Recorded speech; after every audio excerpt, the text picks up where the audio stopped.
Hello, I'm Brian Fox. Welcome to I Hate Rock Music. And today I'm going to talk about a band from the late 70s, early 80s called This Heat. And once again, they kind of have a high profile. A lot of people in the know all about This Heat, and I don't need to sell them on anybody. But if you haven't heard This Heat, they're an amazing and singular band.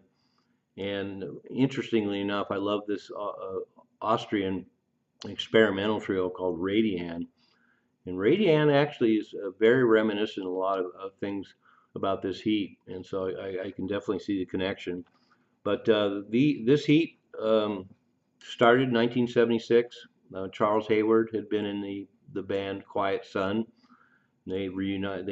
Were together from 70 to 72, and then reunited in 1975 because Phil Manzanera was in the band as well and recorded the album um, the Quiet Sun album mainstream in 1975, and so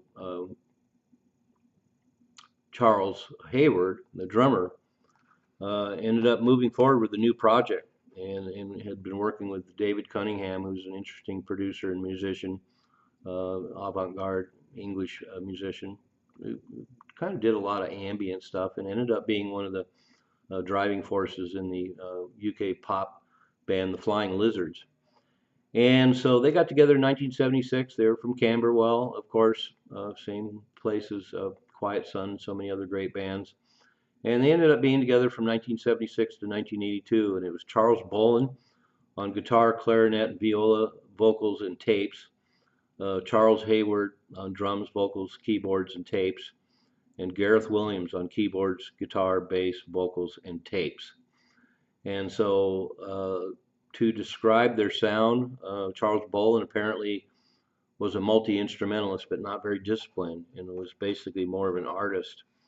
And so these three guys got together, and they ended up working from 1976 to 1978 to do all the recordings that ended up being their first album released in 1979. And I'm not even sure how to describe it.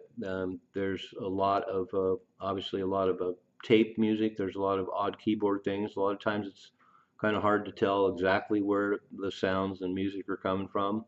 And then punctuated with Charles Hayward's incredible drumming.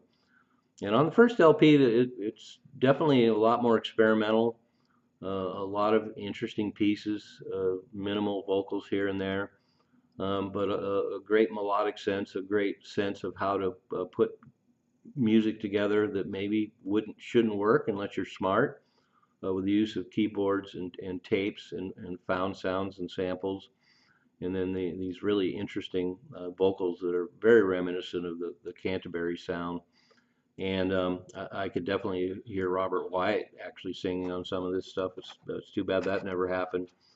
But they released the first album in 1979, and then the Health and Efficiency EP, and that's when things broke wide open. Health and Efficiency, they turned into a rock band, and it's an incredibly powerful record with really complex vocal parts to it, and really unlike anything out there, and just really changed the whole quotient. And so by 1981 they released their second album, and this time it's on Rough Trade Records, called Deceit, and that's the Motherlode. That's the classic. That's the one that most people cite now as the record that really turned them on to This Heat. And they turned into more of a rock band. There's a lot more regular song structures. There's a lot more vocal work.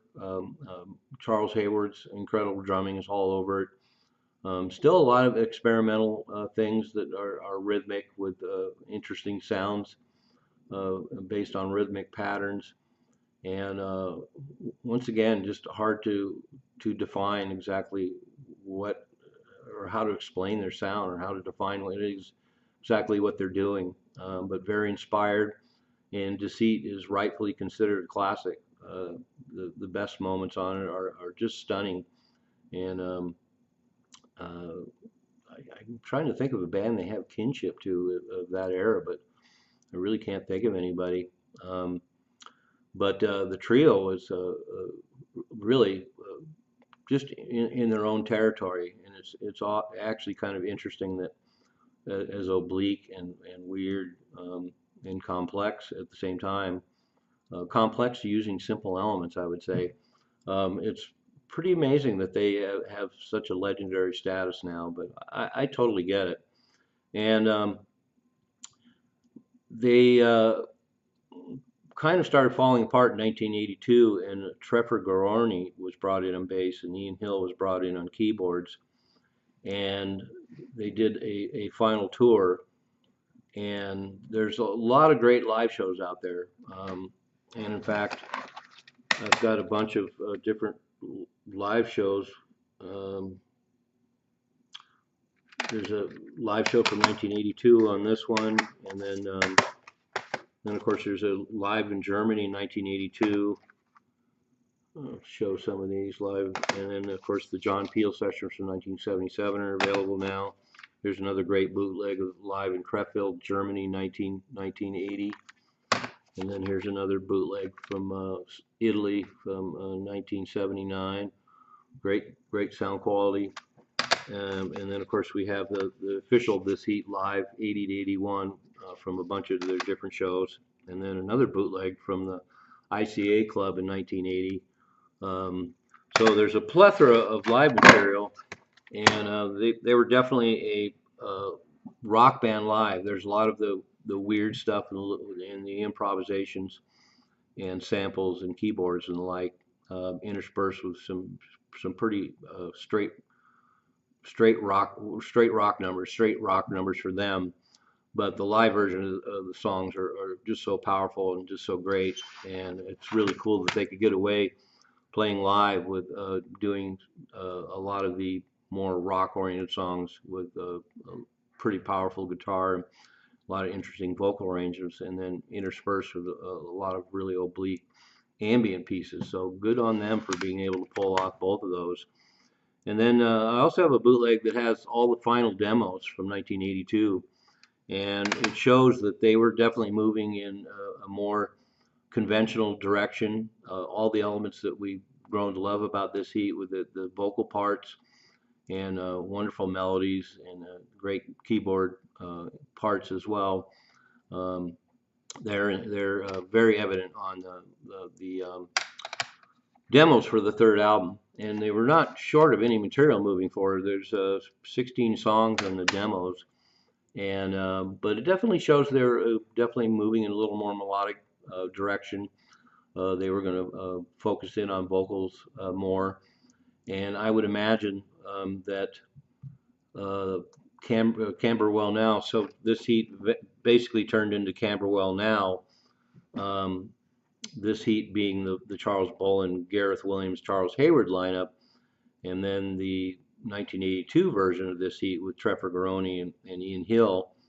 They became Camberwell Now, and there's definitely a lot of affinity between This Heat and Camberwell Now, although it moved in a more melodic direction, some more conventional instrumentation, and so I'm not surprised that the demos for the projected third This Heat album are going in that direction. And so Camberwell Now essentially is where This Heat was headed. So he could have just continued to call him This Heat. Is what I'm driving at, I guess, because the trajectory from Deceit to Camberwell Now's Ghost Dance is pretty straightforward. You could really see that transition would have been a natural thing to go in that direction, because they'd already done the really hard experimental work. So it's no surprise that they probably would have mellowed out, as they say. But then the band ended up releasing in 1993 some found material that hadn't appeared before, called Repeat, and that definitely was some more ambient kind of material, not necessarily like what's on the records.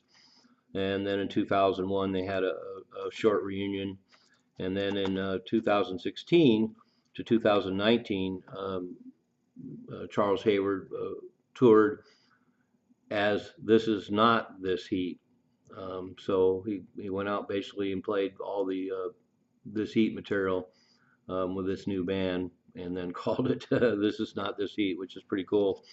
And Bill McCormick, actually, of Quiet Sun, was asked to join, and unfortunately turned him down. That would have been a nice reunion of Quiet Sun members in This Heat. But there you have it, This Heat. Those who know about him, you already know, and I probably did a really shitty job of describing him.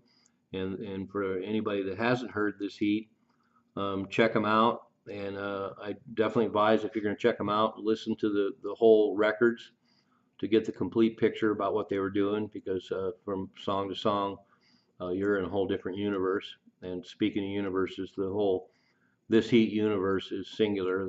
There really isn't another band like them, and they are truly legendary and deserve that label. I'm Brian Fox. Thanks for watching I Hate Rock Music.